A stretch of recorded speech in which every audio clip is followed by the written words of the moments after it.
হস্তমৈথুন অভ্যাসের ফলে আপনার যে ক্ষতিগুলো হতে পারে, আপনার পুরুষ অঙ্গের সাইজ আঁকাবাঁকা হতে পারে, প্রকৃত সাইজটা নাও থাকতে পারে, আপনার টাইমিং কমে যাবে, আপনার ভিতরে একটা অস্থিরতা কাজ করবে, একটা সময় আপনি মানসিক রোগী হবেন, এক সময় আপনার শুক্রাণুর সংখ্যাও কমে যেতে পারে। কারণ আপনি যদি মাত্রাতিরিক্ত অর্থাৎ আপনার ক্ষমতার বাইরে যদি আপনি হস্তমৈথুন করে ফেলেন, তাহলে আপনার ভিতরে অনেক বেশি ক্ষতি দেখা দেবে, এক সময় আপনার সংসার নাও টিকতে পারে।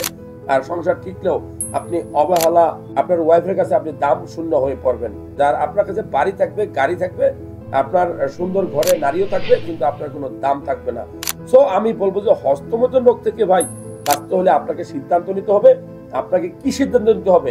আপনি অবশ্যই সিদ্ধান্ত নেবেন যে এটা খারাপ কাজ, ধর্মে এটা নিষিদ্ধ, এটা স্বাস্থ্যের জন্য ভালোকর না।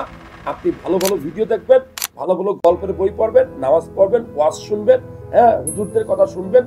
হুজুররা হস্তমৈথুন সম্পর্কে বৈধ বলছে না অবৈধ বলছে জানবেন, এবং এটার শাস্তি কি সেটাও জানবেন। আর হস্তমৈথুন রোগের কুফল সম্পর্কে জানলে আপনার ভিতরে ভয় তৈরি হবে। সো খারাপ ভিডিও দেখবেন না, খারাপ মেয়েদের সাথে চ্যাটিং করবেন না, গ্রুপে কথা বলবেন না। এক সময় দেখবেন যে আপনি হস্তমৈথুন রোগ থেকে মুক্তি পেয়ে গেছেন।